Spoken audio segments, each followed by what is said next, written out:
13절부터 17절에 있는 말씀 우리 한 절씩 교독하도록 하겠습니다. 제가 먼저 봉독하겠습니다. 야고보서 4장 13절부터 17절에 있는 말씀 우리말 성경 오늘은 아니고요, 개역 개정으로 읽겠습니다. 앞에 스크린을 참고해 주세요.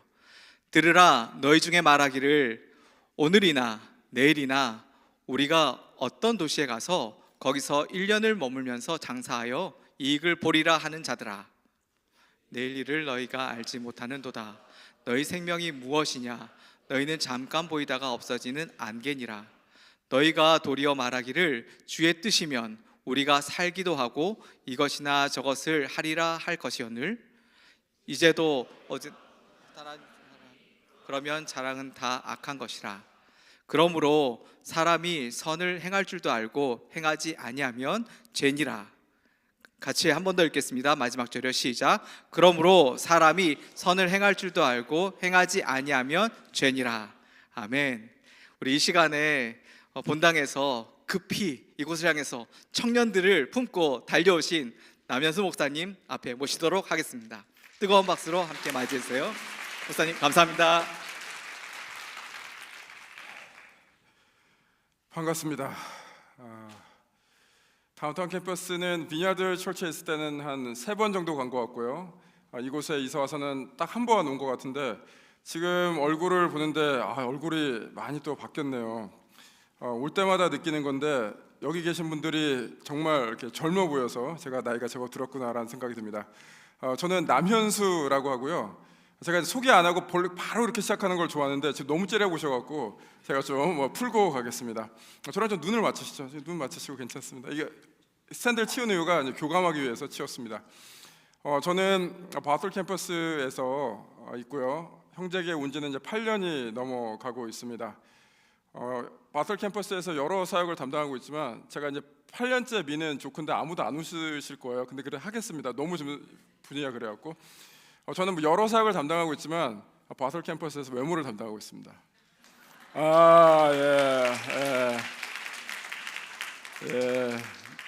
많이 바뀌었네요. 예전에 좀 더 웃었는데 많이 바뀌었습니다. 좋습니다. 오늘 귀한 분들과 귀한 하나님 말씀 나눌 수 있게 돼서 얼마나 감사한지 모르겠습니다. 오늘 그 슬기로운이라는 시리즈로 다운타운 캠퍼스는 나가고 있는데 본문은 같지만 오늘은 슬기로운 경제가 아니라 슬기로운 인생, 슬기롭게 인생을 대하는 법, 교만을 없애는 지혜, 교만을 깨트리는 지혜라는 제목으로 하나님 말씀 나누겠습니다. 혹시 이곳에서 뉴욕에서 사시다 오신 분 계신가요? 혹시 뉴욕을 방문한 분 계신가요? 다 없는 걸로, 아무도 없으신가요?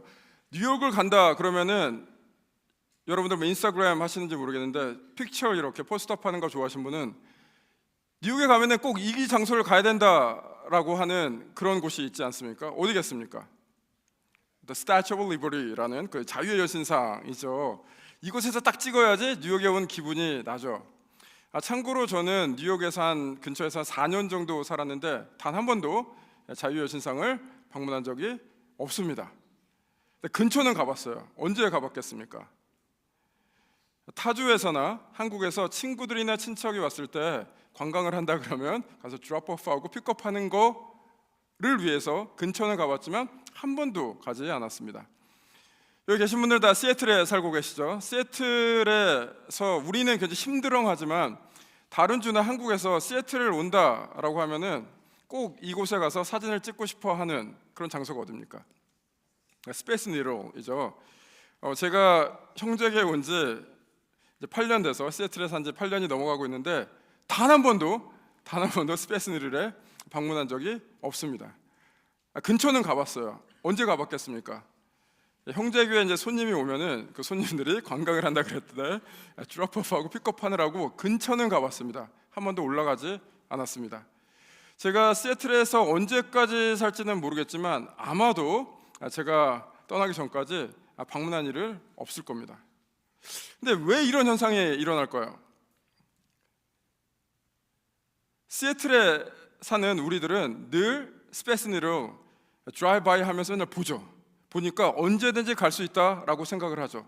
그래서 마치 우리가 스페이스 니드를 오운하고 있다, 소유하고 있다는 착각이 들 정도입니다.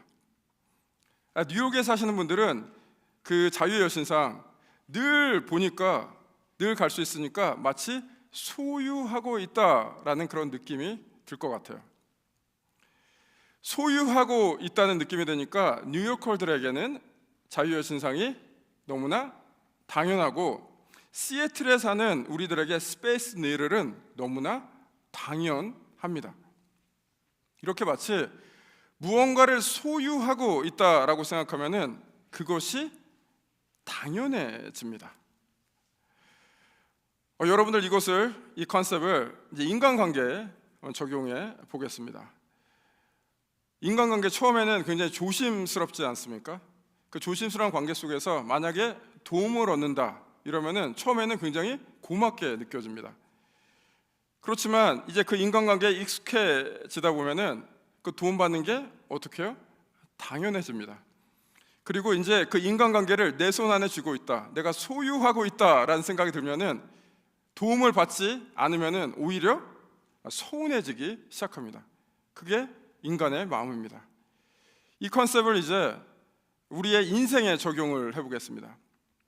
주님의 귀한 다운타운 여러분들, 우리의 인생은 누구의 것입니까? 우리의 것입니까? 우리의 것이 아니죠. 우리의 인생은 하나님의 것입니다.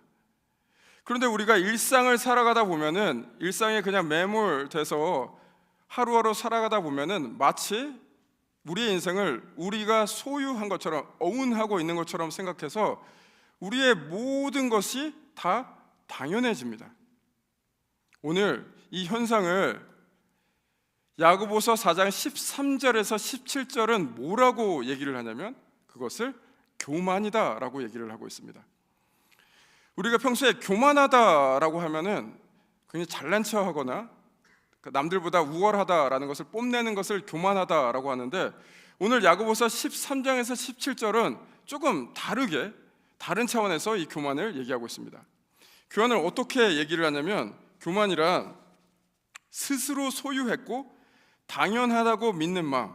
다시 한번 말씀드리겠습니다. 교만이란 스스로 소유했고 당연하다고 믿는 마음을 교만하다라고 그렇게 표현을 하고 있습니다. 오늘 이 생각을 가지고 야고보서 4장 13절에서 17절 오늘 본문으로 들어가 보겠습니다. 4장 13절 저희가 다시 한번 읽음으로써 하나님 말씀 받겠습니다. 13절 다시 읽겠습니다. 시작. 들으라, 너희 중에 말하기를 오늘이나 내일이나 우리가 어떤 도시에 가서 거기서 1년을 머물며 장사하여 이익을 보리라 하는 자들아. 오늘 사도 야고보가 들으라 라면서 이목을 집중시키고 있습니다. 집중시킨 다음에 어떤 그룹을 타겟해 갖고 이 그룹에 대해서 얘기를 합니다. 이 그룹의 사람들이 누구냐? 상인들입니다. 그냥 상인들이 아니라 앞에 세자가 들어갑니다. 교만한 상인들입니다. 이 교만한 상인들이 이렇게 주장을 하고 있다라고 얘기를 하고 있습니다. 어떤 주장을 하고 있냐면은, 우리는 오늘이나 내일 시간을 콕 집어서 얘기합니다. 어떤 도시에 가서 장소도 콕 집어서 얘기합니다. 1년 동안 장사하여 기간도 콕 집어서 얘기합니다.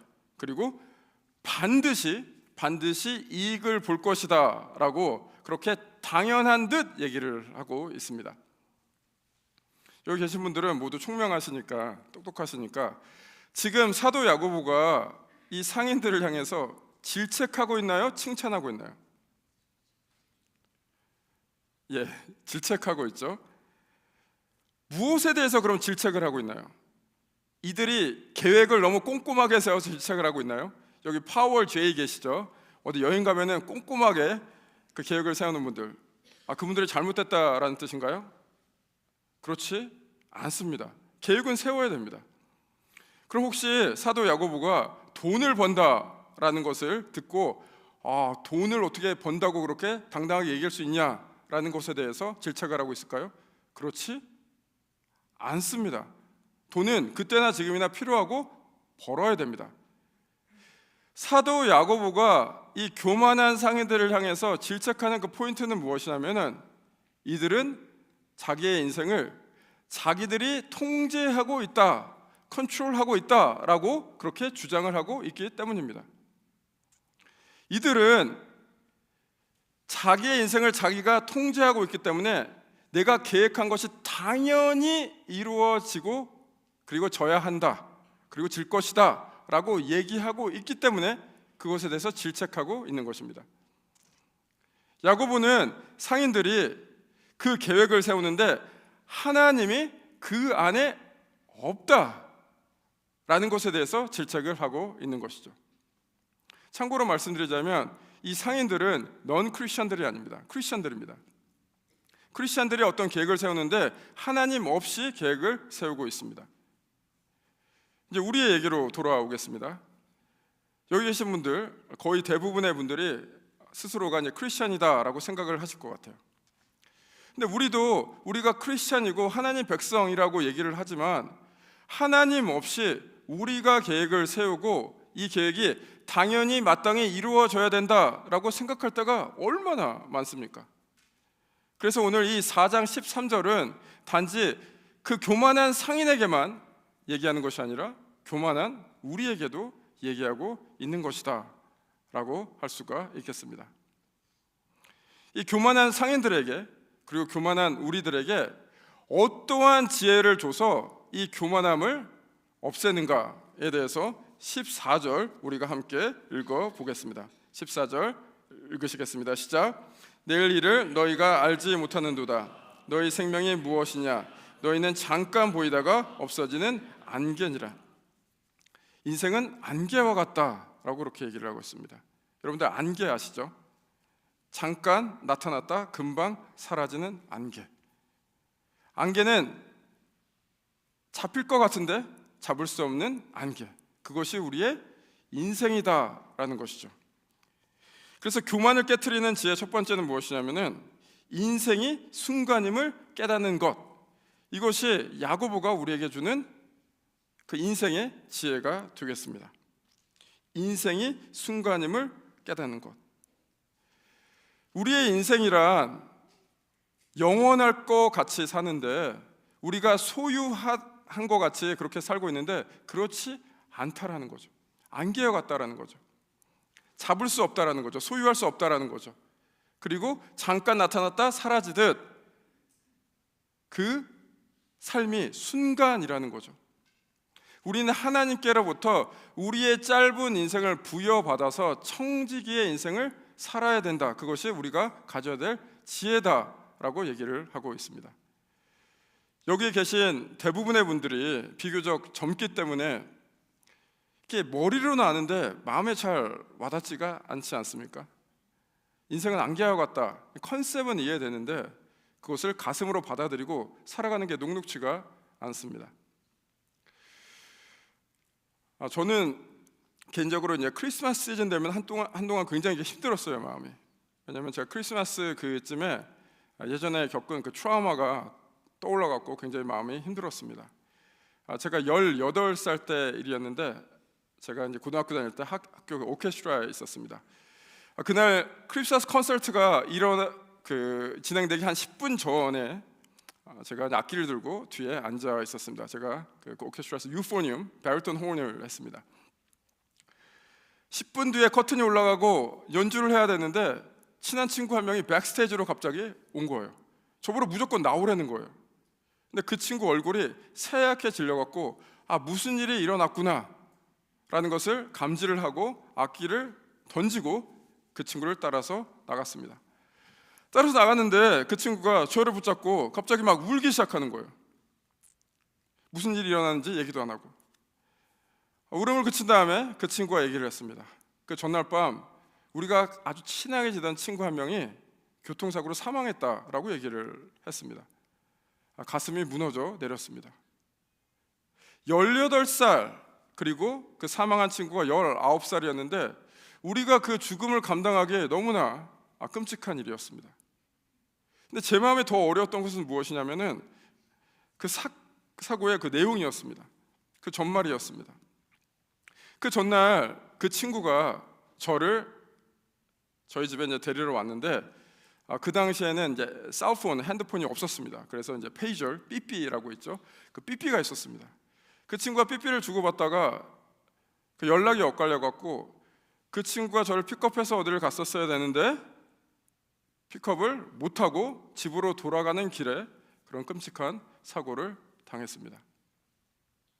장례를 마치고 이제 차에서 그 유품을 수습해야 되는데 그 사망한 친구의 어머니가 도저히 그 차에 못 가겠다라고 해서 친구와 제가 그 차로 갔습니다.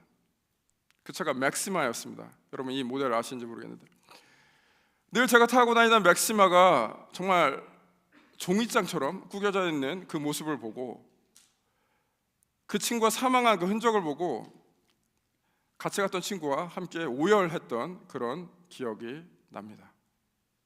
그때 저는 아주 뼈저리 깨달았습니다. 인생은 안개와 같구나. 인생은 순간이구나. 그 사건이 너무 강렬해서 그 메시지가 제 가슴 속에, 제 삶 속에 굉장히 오래 남았어요. 그런데 이제 일상생활을 하다 보니까 또 일상에 치이다 보니까 그 아픈 사건은 그대로 있었지만 저는 인생이 짧으니까 하나님을 더 의지해야겠다, 하나님을 바라보겠다라는 그 메시지가 점점 흐릿해져 가는 것을 경험했습니다. 그래서 결국에 저의 교만이 다시 올라왔죠. 내 인생 내 맘대로 내 뜻대로 살 거야. 여기에 있는 분들도 그런 경험을 해보셨을 거예요. 인생에서 큰 사건을 경험하다 보면은 이제 하나님을 더 바라봐야겠다, 인생이 짧다라는 그런 마음도 들겠지만 그것이 오래가지 못하죠. 그럼 우리는 어떻게 해야 되나요? 인생의 순간임을 아는 지혜를 받기 위해서 계속해서 하나님께 저에게 큰 일, 그런 일이 계속 일어날 수 있도록 역사해 주세요. 그래서 그 메시지를 받을 수 있도록 이렇게 해야 될까요? 그거는 아니죠. 그럼 우리는 어떻게 해야 될까요? 이것이 굉장히 중요합니다. 우리가 인생의 짧음을, 순간임을 묵상하는 것도 중요하지만 인생의 짧음을 알기 위해서는 영원하신 하나님, 크신 하나님을 묵상하는 것이 더 중요합니다. 영원하신 하나님, 크신 하나님을 묵상할 때 상대적으로 우리의 그 유한한 인생, 그 limited life가 더 뚜렷하게 보이게 됩니다. 그러면은 영원하신 하나님, 크신 하나님, 이 하나님을 어떻게 평상시에 경험할 수 있을까요? 지속적으로 경험할 수 있을까요? 어떻게 하시면 되냐면요, 눈을 감으시면 됩니다. 눈을 뜨고 계속 살다 보면은 우리는 계속해서 눈앞에 현실이 들이닥칩니다. 그 현실을 계속 뚫고 나가야 됩니다. 그 현실을 계속 뚫고 나가다 보면은 우리의 인생이 길 줄 알아요. 우리의 인생이 우리 건 줄 알아요. 그렇기 때문에 눈을 감아야 됩니다. 눈을 감고 크신 하나님, 영원하신 하나님을 계속해서 묵상하면서 이 지혜를 받아야 됩니다. 첫 번째로 말씀드린 그 지혜, 교만을 깨트리는 지혜, 인생의 순간임을 깨닫는 것. 두 번째 지혜를 야고보가 주고 있습니다.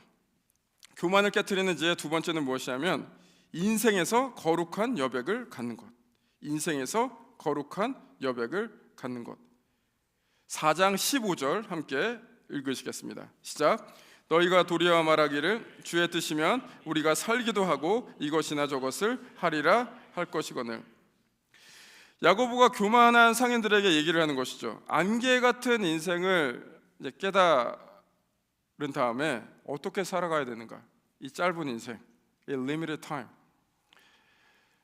짧은 인생이니까 그냥 마음대로 내 뜻대로 내 마음대로 살 것인가? 그게 아니라는 거죠. 주의 뜻대로 살아가라는 거죠.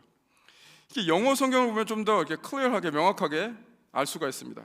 If the Lord wills, 하나님께서 허락하시면, 만약에 하나님께서 허락하시면 we'll live, 우리는 살 것이다. 목숨이 붙어 있을 것이다.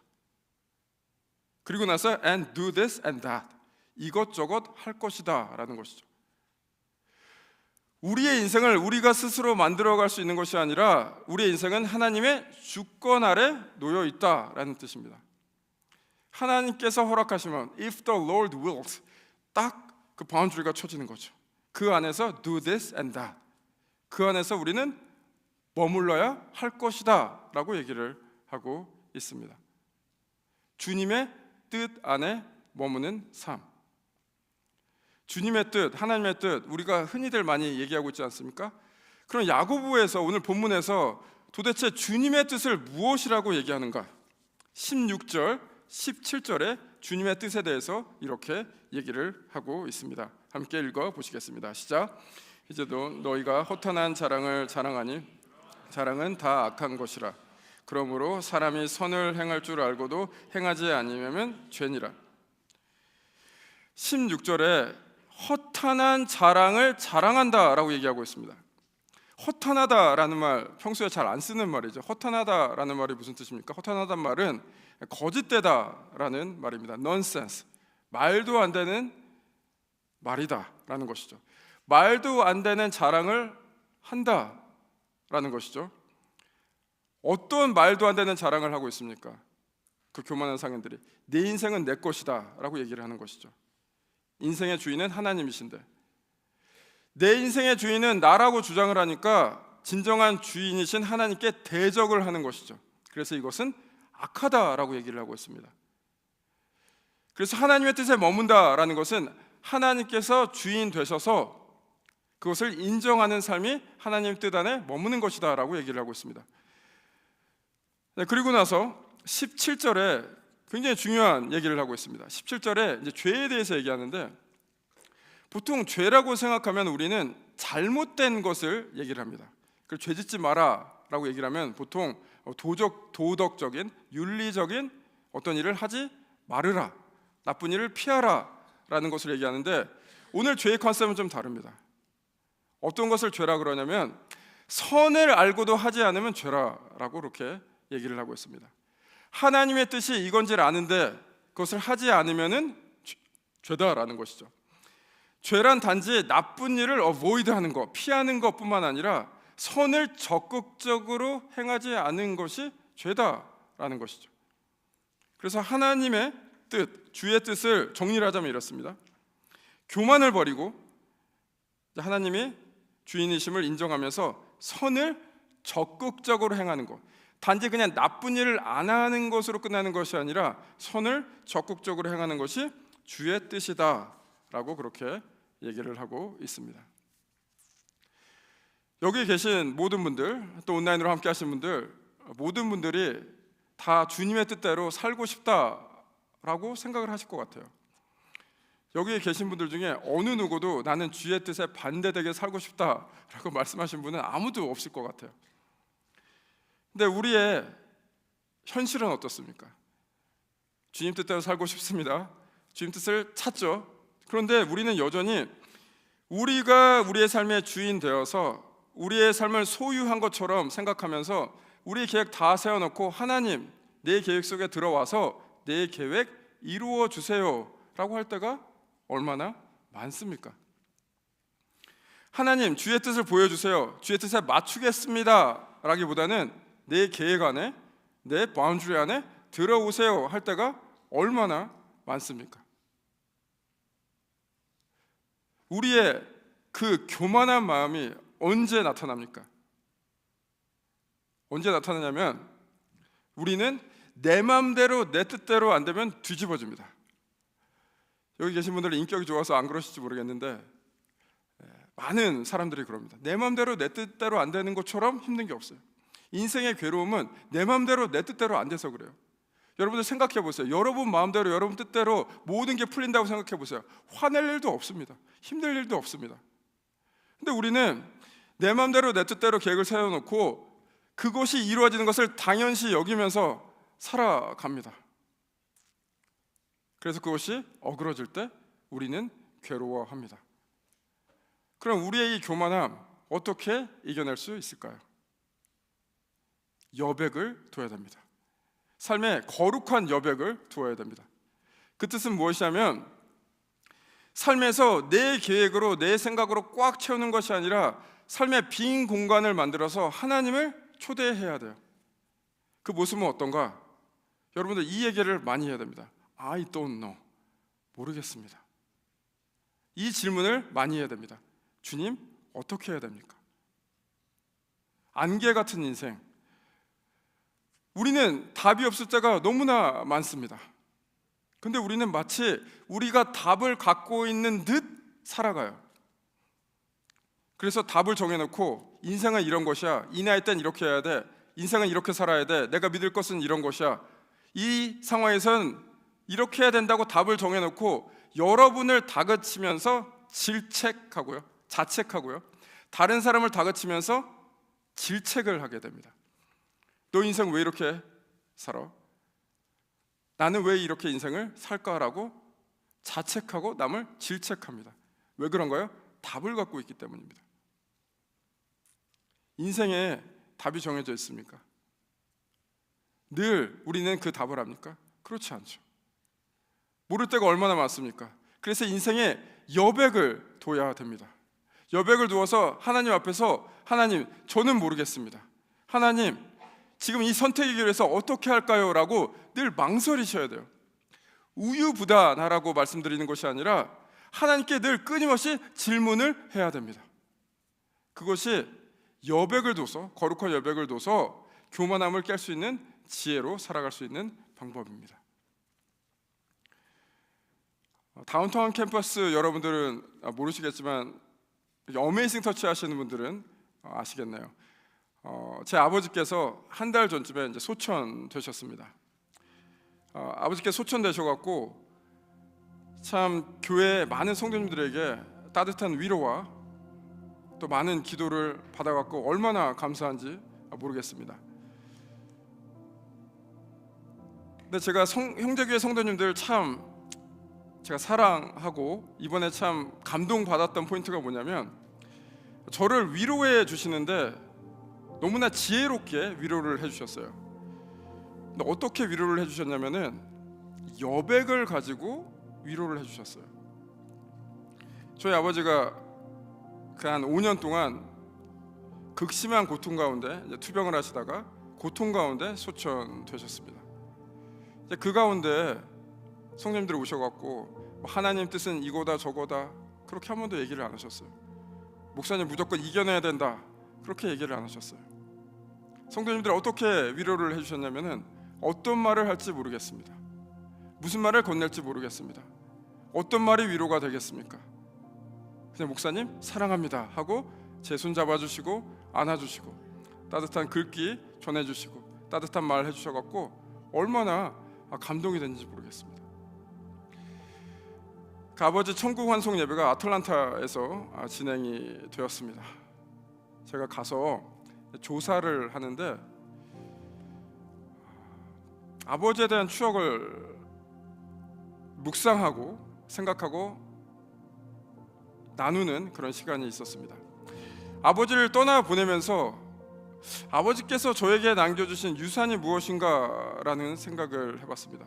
너무나 많은데 두 자로 아버지께서 저에게 주신 것은 사랑이었습니다. 사랑을 저한테 주고 가셨습니다. 아버지에 대한 추억이 너무나 많은데 제가 이제 아버지를 생각하면서 떠올린 추억이 무엇이냐면 제가 어렸을 때 방바닥이 널브러져 있을 때 아버지께서 꼭 저를 안아갖고 이부자리로 옮겨주셨어요. 그때 아버지 품이 너무 따뜻해서 잠이 깼음에도 불구하고 일부러 자는 척했던 그런 기억이 있었습니다. 제가 어릴 때 굉장히 그 잔병치레가 많았는데 아버지께서 밤에 이렇게 열이 날 때마다 그 물수건으로 물을 적셔갖고 제 머리에 얹어주시고 그리고 토닥토닥하면서 찬송가 불러주시고 옆에서 계속 탈수할까봐 보리차를 먹여주셨던 그런 생각이 났습니다. 삶에서 가장 필요한 것은 뭐 돈, 뭐 명예 이런 것도 다 중요할 수 있겠죠. 그러나 사랑이더라고요. 제가 오늘도 살아갈 수 있는 그 힘은 그런 사랑을 받았기 때문에 아닌가 하는 생각이 듭니다. 예전에 제가 다운타운 와서 저희 가족 스토리를 좀 얘기했는데 저희 어머니께서 이제 목회자이십니다. 제가 1살 때 개척을 하셔갖고 굉장히 힘든 그 개척의 길을 가셨어요. 근데 아버지께서 옆에서 그걸 도와주시느라고 평생 너무나 고생을 많이 하셨어요. 그래서 저는 제 생각에는 그렇게 고생을 하셨는데 그 노년만큼은 좀 편안하게 즐겁게 보내시다가 하나님 부르심을 받았으면 얼마나 좋았겠냐라고 당연히 마땅히 그렇게 생각했는데 너무나 고통 가운데 그렇게 소천되시는 게 가슴이 아프고 솔직히 말해서 하나님께 원망도 있습니다. 하나님 왜 그렇게 하셨습니까? 근데 인생에 여백을 두고 바라보면은 그 안에 은혜가 있었습니다. 안개 같은 인생, 짧은 인생 가운데 누군가에게 그런 따뜻한 사랑을 받았고 누군가는 그런 따뜻한 사랑을 주었다라는 그 삶이 참 의미 있고 가치 있고 은혜가 넘치고 그리고 사랑이 넘친다라는 생각을 했습니다. 그래서 제가 아버지 천국 환송 때 결심을 했습니다. 어떤 결심을 했냐면 이제 아버지 소천 되셨으니까 아버지의 그 말씀을 받들어서 위대한 사람이 되겠다 이런 것이 아니라 저도 사랑을 전하는 사람이 되겠다. 아버지가 저한테 그랬던 것처럼 그게 오늘 야고보서 4장 17절에서 얘기하는 선을 행하는 일, 적극적으로 소극적으로 사랑만 받으려 그러는 것이 아니라 적극적으로 하나님을 따라가는 길, 사랑하며 살겠다라는 생각을 했습니다. 그런 결심을 했습니다. 주님의 귀한 여러분들, 주님께서 너무나 사랑하는 여러분들, 이 안개와 같은 인생 가운데 여러분들이 여러분 뜻대로 여러분 마음대로 살아가는 것이 아니라 여러분이 여러분의 인생 손에 쥐고 산 것처럼 그렇게 사는 것이 아니라 하나님 붙들고 살았으면 좋겠습니다. 하나님 이끄시는 대로 하나님께서 여러분을 인도하신 대로 살아갔으면 좋겠습니다. 그 하나님의 인도하심을 받고 살아갈 때 억지로 끌려가는 것이 아니라 적극적으로 하나님의 그 인도하심을 바라봤으면 좋겠습니다. 하나님 뜻을 잘 모르시겠다고요? 괜찮습니다. 여백을 두십시오. 스페이스를 두십시오. 늘 모른다 그러십시오. 하나님 가르쳐 달라라고 말씀하십시오. 그리고 선하신 하나님께서 여러분을 이끄실 줄 믿습니다. 하나님이 여러분을 이끄시는 그 길이 보일 때는 이제 적극적으로 따라가십시오. 나쁜 일을 안 하는 것, 그것에 멈추는 것이 아니라 어떻게 하면 하나님을 더 기쁘게 할 수 있을까? 어떻게 하면은 이 인생에서 더 의미 있는 삶을 살 수 있을까라는 적극적인 삶을 살아가시기를 바랍니다. 오늘 우리는 이 본문을 통해서 귀한 지혜를 받았습니다. 교만을 깨는 그 지혜, 교만을 없애는 지혜, 그 지혜를 통해서 이제 교만한 것이 아니라 겸손히 주님과 늘 동행하는 저와 여러분 되시기를 주님의 이름으로 축복합니다. 함께 기도하시겠습니다.